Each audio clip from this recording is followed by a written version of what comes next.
मित्रों नमस्कार।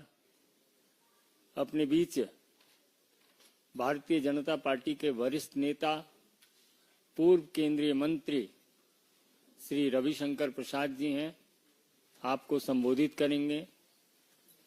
पूर्व केंद्रीय मंत्री पार्टी की वरिष्ठ और प्रखर नेत्री श्रीमती स्मृति ईरानी जी हैं, आपको संबोधित करेंगी। मेरा विनम्र निवेदन आदरणीय स्मृति जी से है कि आपको संबोधित करें। धन्यवाद संजय जी। आज राष्ट्र की महिलाओं को कांग्रेस पार्टी की एक प्रेस वार्ता में 98 साल का एक एहसान जताया गया। देश की महिलाओं को यह कहा गया कि कांग्रेस पार्टी ने सृजित किया एक ऐसा सपना जो महिलाओं को राजनीतिक अधिकार दिलाने की मंशा रखता है। 98 साल उस मंशा का क्या हश्र हुआ है, वो कल देश की संसद में देश भर की महिलाओं ने देखा। कांग्रेस पार्टी इठिलाई, मुस्कुराई, उसने मेज थपथपाई। इस बात का उन्होंने राजनीतिक जश्न मनाया कि उन्होंने देश की साधारण महिला के राजनीतिक आकांक्षाओं को कुचला।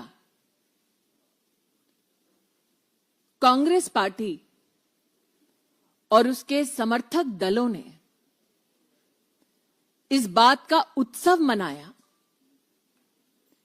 कि इस देश के वर्षों से चली आ रही संघर्षशील राजनीतिक महिलाएं, जो मात्र 33% का अधिकार संसद में मांग रही थी, उन महिलाओं को कैसे मर्यादाएं तोड़कर उनके अधिकार से वंचित रखा जाए। सत्ता का संघर्ष, संसद का संघर्ष कैसे जीता जाए, उस जश्न में कांग्रेस और उसके समर्थक दल अपने आप को समर्पित कर रहे थे। लेकिन भाजपा के लिए सत्ता का संघर्ष नहीं, समानता का अधिकार देने का प्रश्न था। आज कांग्रेस की प्रेस वार्ता में कटाक्ष किया गया कि भाजपा में कुछ लोगों ने मसीहा बनने का प्रयास किया। यह उस सामंतवादी सोच की निशानी है जिन्हें लगता है कि लोकतंत्र में अगर किसी भी नागरिक को उसका संवैधानिक अधिकार दिलाया जाए तो वो संवैधानिक अधिकार सुनिश्चित करने वाला कोई मसीहा ही होगा। कांग्रेस पार्टी के प्रेस वार्ता में इस बात का उल्लेख हुआ कि महिलाएं याद रखेंगी।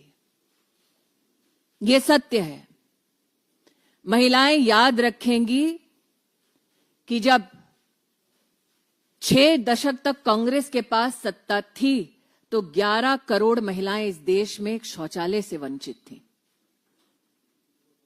महिलाएं याद रखेंगी कि जब कांग्रेस की सत्ता रही तो ट्रिपल तलाक एक अभिशाप बनकर मुस्लिम महिलाओं के सर पर मंडराता रहा, उनके सपनों का संहार करता रहा। महिलाएं याद रखेंगी कि 25 करोड़ महिलाओं को बैंक का खाता खोलने में कांग्रेस की सरकार ने कभी समर्थन नहीं दिया, कभी सुविधा नहीं दी। इस देश की महिलाएं याद रखेंगी कि 10 करोड़ से ज्यादा महिलाओं को कभी भी कांग्रेस के कार्यकाल में आयुष्मान भारत का सहयोग प्राप्त नहीं हुआ। इस देश की महिलाएं याद रखेंगी कि भाजपा ने एनडीए की सरकार में पहली बार जेंडर बजट की व्यवस्था हुई, कांग्रेस के कार्यकाल में नहीं।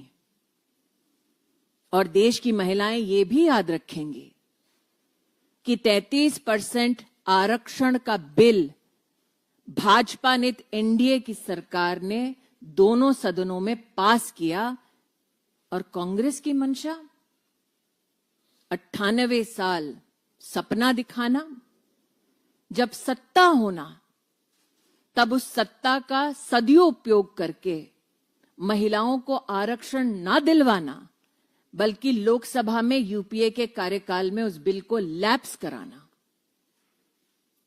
मैं स्तब्ध हूं कि कांग्रेस की प्रेस वार्ता में यह कहा गया कि वो 2023 के पारित बिल का समर्थन करते हैं जिसमें डिलिमिटेशन का उल्लेख है, लेकिन दोगलापन कांग्रेस का इतना कि साथ में ये भी कहते हैं कि उन्हें परिसीमन की समिति और व्यवस्था में विश्वास नहीं।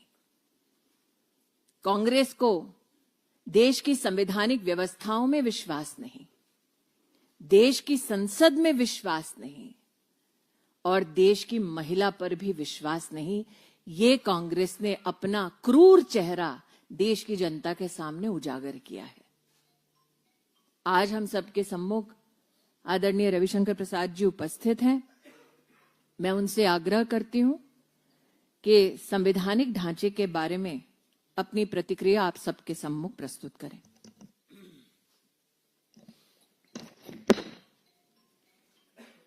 श्रद्धामना स्मृति जी, मित्र संजय मयूख जी, पत्रकार मित्रों, आज मैं एक पीड़ा के साथ अपनी प्रेस शुरू करना चाहता हूं। सामान्यतः मैं प्रियंका गांधी पर कुछ नहीं बोलता, क्योंकि राहुल गांधी पर काफी कुछ बोलने को है जो बोलना पड़ता है। आज शायद पहली बार उन पर मैं टिप्पणी कर रहा हूं। क्या कहा उन्होंने अपनी प्रेस में कि महिला का इस्तेमाल करना चाहते हैं? क्या देश की नारी इस्तेमाल का विषय है? और ये कांग्रेस पार्टी की एक वुमन एमपी जो उस प्रीमियर परिवार से आती है वो बोल रही है। ये कौन सी भाषा है? The woman of India is a commodity जिसका इस्तेमाल हो सकता है। जिस देश की नारी दुर्गा है, काली है, सरस्वती है, लक्ष्मी है, भारत की पूरी आध्यात्मिक विरासत का प्रतीक मां है, उसको आज इस्तेमाल की वस्तु बताया जा रहा है।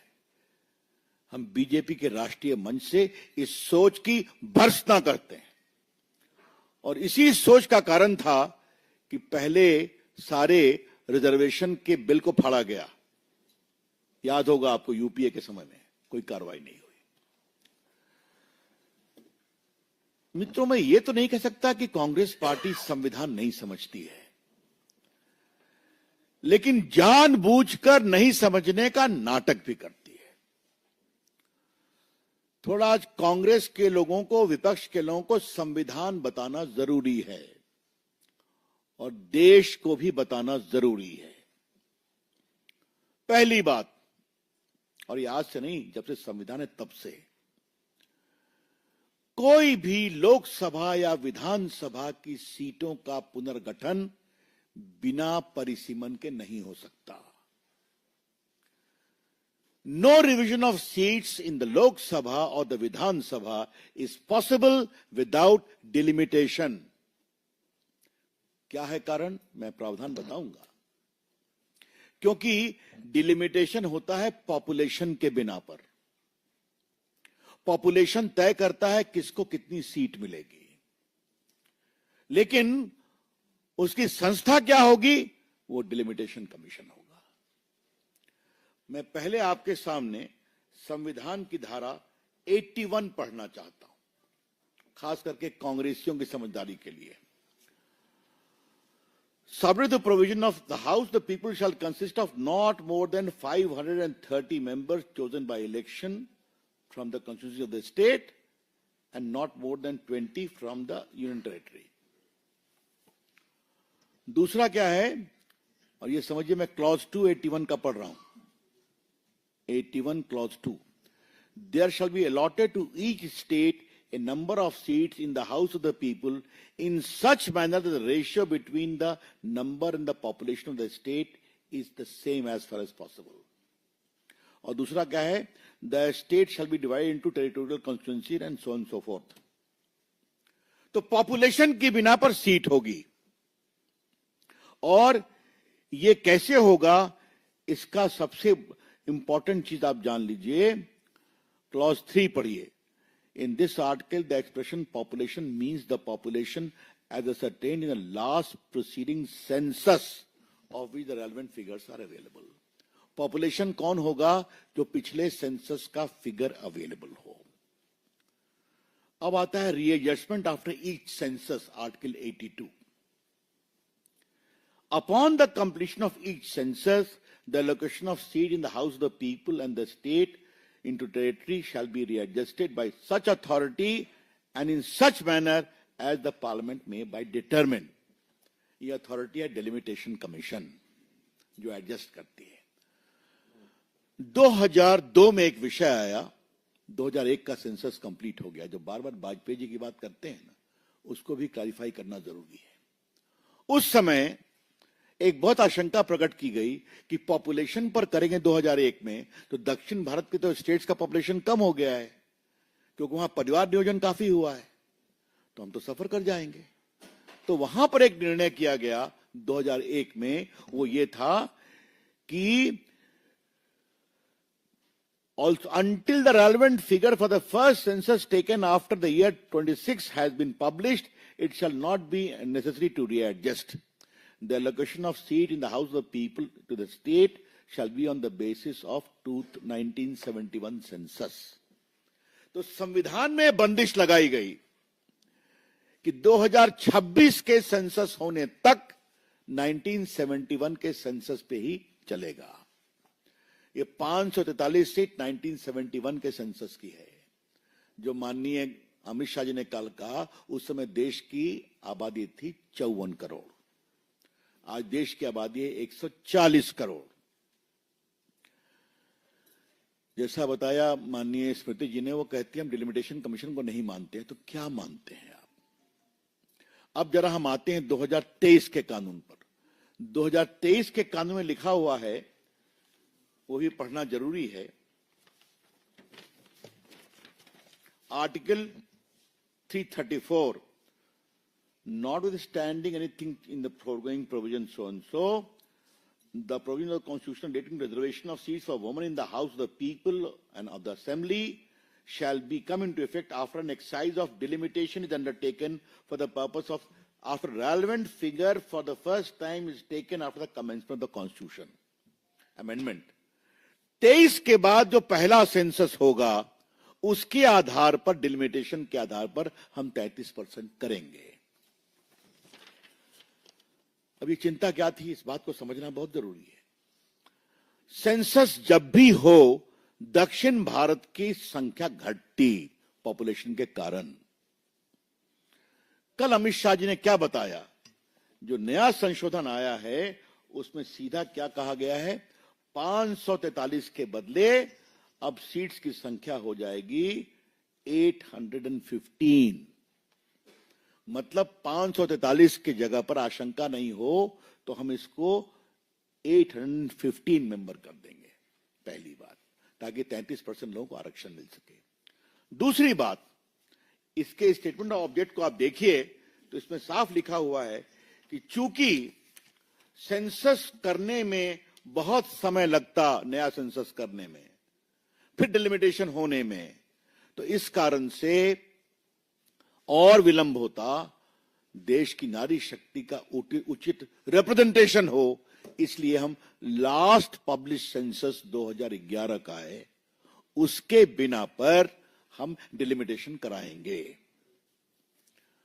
इसमें क्या गलत है भाई? कांग्रेस के मित्रों, थोड़ा मैं आपको ज्ञान दे दूं, बिना डिलिमिटेशन के रीएडजस्टमेंट नहीं होगा. There can be no readjustment of seats pursuant to any census without delimitation, because delimitation is the body to execute that. Delimitation commission में कौन कौन होते हैं? नया जो कानून है, जब पहले का कानून वही है, सुप्रीम कोर्ट का एक रिटायर्ड या सिटिंग जज का चेयरमैन होगा। इसमें चीफ इलेक्शन कमिश्नर होंगे या उनके प्रतिनिधि होंगे और स्टेट के चीफ इलेक्टोरल ऑफिसर होंगे हर स्टेट में। इसमें 5 लोकसभा के मेंबर और 5 विधानसभा के मेंबर होंगे जिनको दोनों के स्पीकर तय करेंगे और वो एसोसिएट मेंबर होंगे जिनको वोट देने का अधिकार नहीं होगा और जिनको साइन करने का भी अधिकार नहीं होगा। मतलब it is a totally legal constitutional body headed by a retired और सिटिंग सुप्रीम कोर्ट जज। यह है डिलिमिटेशन कमीशन। प्रियंका जी, राहुल जी से सवाल पूछना उचित है, समझदारी उन पर क्या है मुझे पता नहीं है, लेकिन मुझे यह बताइए आप कि आज तक कोई भी सेंसस का रीएडजस्टमेंट बिना डिलिमिटेशन कमीशन का हुआ है क्या? तो ये कौन सा तर्क दे रहे हैं आप कि हम डिलिमिटेशन के बिना करना चाहते हैं? अनकॉन्स्टिट्यूशनल, शेमफुल, कॉन्स्टिट्यूशनली इलिटरेट या फिर जानबूझकर विरोध करने के लिए विरोध। एक और बात जाननी बहुत जरूरी है और यह मैं दक्षिण भारत के लोगों को सावधान करना चाहता हूं। कांग्रेस पार्टी का यह तर्क जो है कि 543 में ही 33% कर दीजिए, तो पॉपुलेशन तो उनकी कम है उत्तर भारत की तुलना में। तो 543 में अगर पॉपुलेशन के बिना पर रीएडजस्टमेंट होगा तो उनकी सीटें कम हो जाएंगी। क्या तमिलनाडु की सीटें, क्या कर्नाटका की सीटें, क्या केरला की सीटें, क्या आंध्रा की सीटें, क्या तेलंगाना की सीटें? ये तो बहुत बेसिक समझदारी है। माननीय अमित शाह जी ने क्या कहा? सबको इतनी इतनी सीटें मिलेंगी, जिसको आप जानते हैं, मुझे दोबारा बताने की जरूरत नहीं है। तो जो पूरा सेंसस का एक्सरसाइज इक्विटेबल है, समरूप है, समावेशी है, उस पर इन लोगों ने बात की है। और बहुत पीड़ा की बात है कि दक्षिण भारत के लोग भी इस झांसे में आए हैं या सच्चाई समझना नहीं चाहते। जैसा बताया गया स्पीति जी के द्वारा, we are committed to women empowerment, और ये हमने सिर्फ कहा नहीं है, करके दिखाया है, जो गवर्नेंस के मॉडल को बताया। आज हमारी बेटियां राफेल की भी पायलट हैं। आज हमारी बेटियां, जो पूरा मंगलयान गया था उसमें majority of the scientist were women.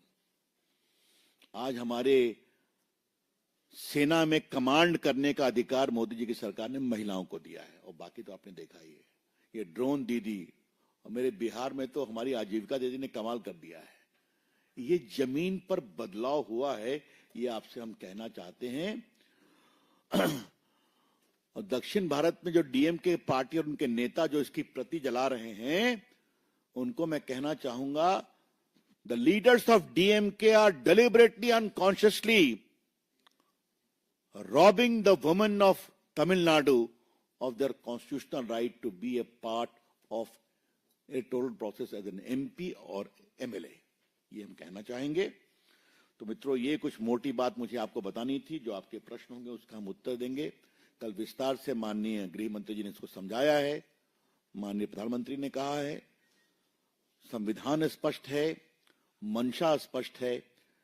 ये सीधा क्रेडिट लेने की बात करते हैं, लेकिन उनका एक अहंकार है, मोदी जी का कोई भी अच्छा काम नहीं होने देंगे, और उसमें अगर महिलाओं के अधिकार भी होंगे उसका भी विरोध करेंगे। 3 तलाक का तो बिल मुझे ही मूव करने का सौभाग्य मिला पूर्व कानून मंत्री के रूप में, इन्हें हाउस में खुला विरोध किया।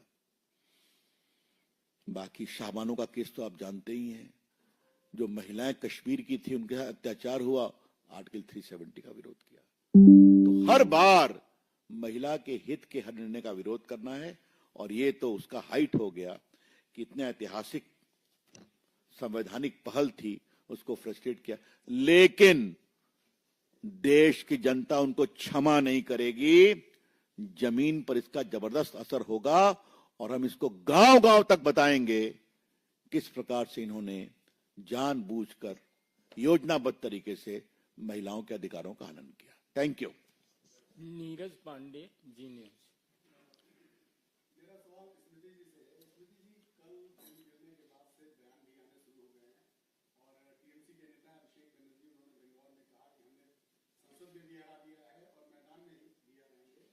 अमित शाह को उन्होंने खुली चुनौती दी है, बल्कि धमकी दी है।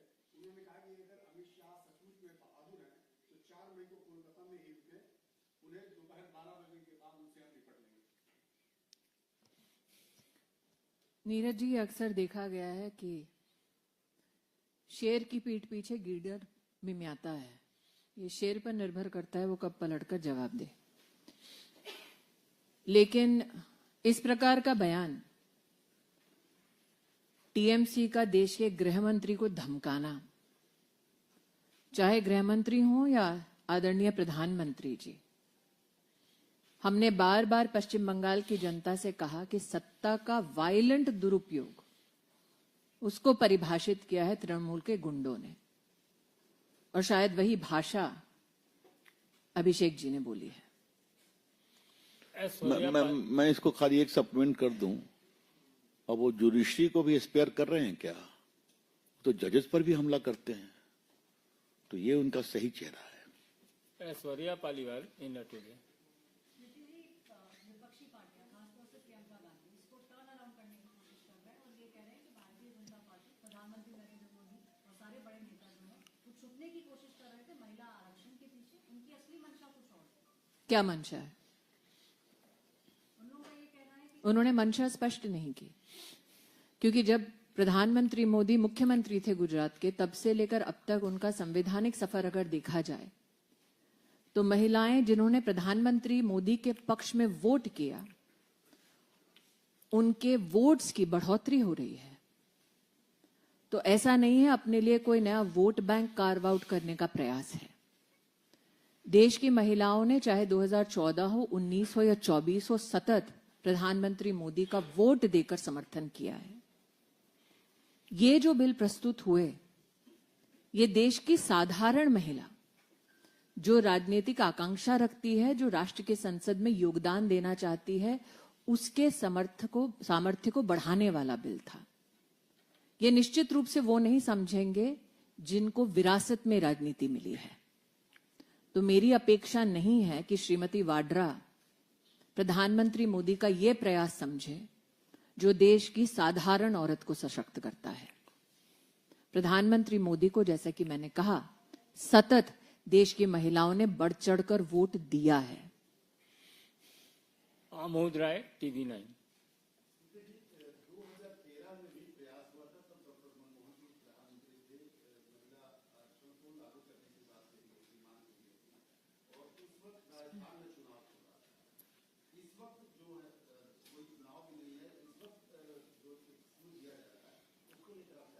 देखिए आमोद जी, ये सत्य है कि कांग्रेस पार्टी को अपना कार्यकाल बड़े कन्वीनियंटली याद रहता है। जब कांग्रेस पार्टी भारतीय जनता पार्टी पर यह आरोप मढ़ती है कि विधानसभा का चुनाव चल रहा है, ऐसे में सत्र क्यों बनाया, तो जैसा रविशंकर जी ने कहा कि संविधान जानते हुए भी अनजान बनने का नाटक करते हैं। संविधान में कहीं भी एक कंपल्शन नहीं है कि पार्लियामेंट का सेशन तभी बुलाया जाए जब देश में कहीं कोई चुनाव ना हो। साथ ही 2013 में आपने सत्य कहा, विंटर सेशन बुलाया गया था जब राजस्थान का प्रदेश का चुनाव चल रहा था। आपका ध्यान इस बात की ओर भी आकृष्ट करती हूं, 2022 में भी हिमाचल प्रदेश में चुनाव चल रहा था जब देश की संसद में सत्र चल रहा था। जो चुनाव कौन जीता वो बताने की मुझे जरूरत नहीं है। तो जैसे कि रविशंकर जी ने अपने उद्बोधन में कहा, कांग्रेस बस बहाना तलाश रही है महिलाओं को अपने अधिकारों से वंचित रखने का। उनको कोई ठोस बहाना मिल नहीं रहा। कभी बहाना परिसीमन का लेते हैं, कभी बहाना स्पेशल सेशन का लेते हैं, कभी बहाना प्रधानमंत्री का लेते हैं, और आज तो इंटरनेशनल प्रेशर की बात कर दी। कौन सा इंटरनेशनल प्रेशर है जो चाहता है कि देश की महिलाओं को आरक्षण मिले? तो बेतुकी बातों का कोई भी तुक वाला जवाब नहीं है आमुद जी। ये सत्य है कि इस देश में सेशन तब भी थे जब प्रदेश में चुनाव चल रहे थे। कांग्रेस भी ये जानती है, जिस प्रकार से कांग्रेस और उनके समर्थक दल जानते हैं कि धर्म के आधार पर आरक्षण नहीं संभव है, फिर भी मुस्लिम महिला के आरक्षण की बात करते हैं। तो अपने वोट बैंक को बरगलाने के लिए उनका ये दुस्साहस है। लेकिन मैं आभारी हूं कि मीडिया के माध्यम से, संसद टीवी के माध्यम से राष्ट्र की महिला ने विशेष कांग्रेस और उनके सहयोगी दलों का ये कर्तव्य, ये तमाशा और उनके साथ ये धोखा साक्षात देखा है। मैं एक चीज ऐड करना है, कांग्रेस का बैकग्राउंड। ये दोनों मामला मेरे ही प्रदेश से संबंधित है। जब पहली बार आया था तो लोकसभा में एक सज्जन फाड़ करके टेबल पर नाच रहे थे, याद है ना आपको? नाम लेकर मुझे सम्मान नहीं करना है, राय साहब याद होगा ना आपको? और दूसरा राज्यसभा में हुआ, मनमोहन सिंह की सरकार थी, वहां भी छीन लिया और उसको फाड़ दिया। और ये दोनों उस समय की सरकार के एलआई थे, इनकी पार्टियां। क्या कार्रवाई किया कांग्रेस पार्टी ने? प्रियंका जी जरा अपने अतीत को देखिए, और राहुल जी क्या आप लोग का कंडक्ट रहा है? सीधी सी बात है, दिखावे के लिए बिल लाना और रोड़ा अटका करके फेल करना, बस यही इनका काम रहा है। विकास चंद्रा, न्यूज।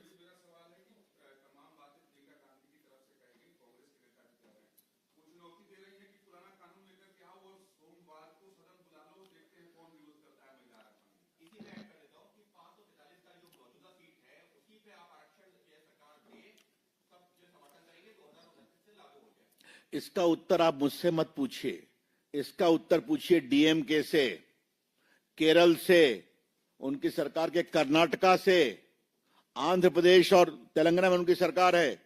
अगर अभी के 543 के आधार पर ये पूरा रीएडजस्टमेंट किया गया 33%, तो पॉपुलेशन की बेसिस पर होगा। वो पॉपुलेशन की बेसिस पर होगा तो दक्षिण भारत की सीटें कम हो जाएंगी। बहुत सिंपल सी बात है, वो हम नहीं चाहते हैं।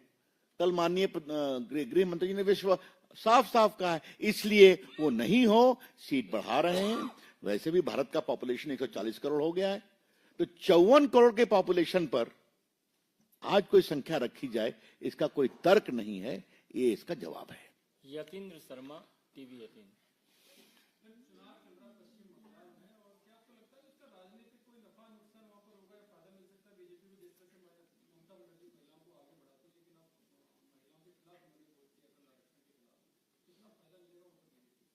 हमारा स्पष्ट उत्तर है, स्मृति जी भी इसको सप्लीमेंट कर सकती हैं।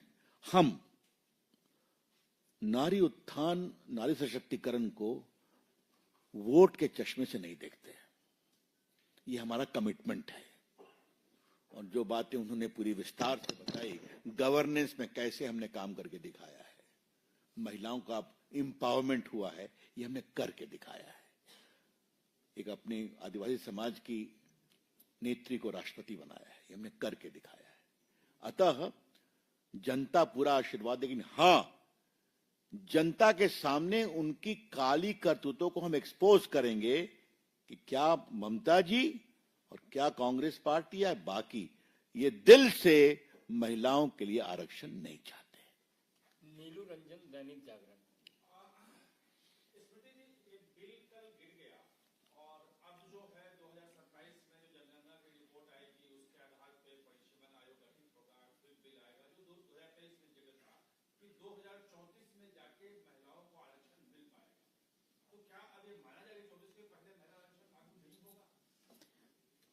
भारत सरकार ने जब 2023 में ये प्रस्तावना देश की संसद में रखी, तब विपक्ष का ये रुख था कि इसको त्वरित रूप से इंप्लीमेंट किया जाए। वही भारत सरकार जब त्वरित रूप से इसे इंप्लीमेंट करने का प्रस्ताव देश की संसद में लाती है, तो विपक्ष फिर अपना स्टैंड बदल लेता है। भारत सरकार की मंशा, प्रधानमंत्री मोदी की मंशा स्पष्ट है। 23 में भी स्पष्ट थी, कल भी स्पष्ट रही। ये विपक्ष है जो गोल पोस्ट हर दिन बदलता है और 98 साल का एक सोच का एहसान जताता है।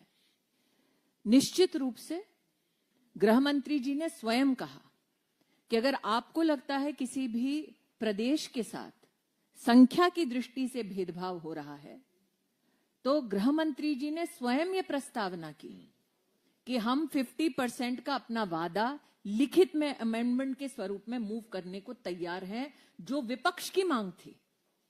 तो प्रश्न ये उठता है कि जब भारत सरकार और विशेषतः देश के प्रधानमंत्री और गृह मंत्री स्वयं विपक्ष की उस मांग पर भी स्वीकार करके बिल को पारित कराना चाहते थे, तब ऐसा क्यों है कि विपक्ष ने उस मौके का इस्तेमाल करके सभी प्रदेशों के साथ और देश की हर महिला के साथ न्याय करने से इनकार कर दिया?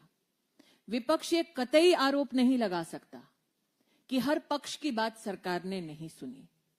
विपक्ष ये कतई आरोप नहीं लगा सकता कि भारतीय जनता पार्टी ने रिजर्वेशन के मुद्दे पर कांग्रेस का समर्थन नहीं किया। आपको याद होगा 2010 में भी राज्यसभा में जब बिल आया तब कांग्रेस के समर्थक दलों ने उनका समर्थन नहीं किया। भारतीय जनता पार्टी ने उनका सदन में समर्थन करके राज्यसभा में बिल पारित किया।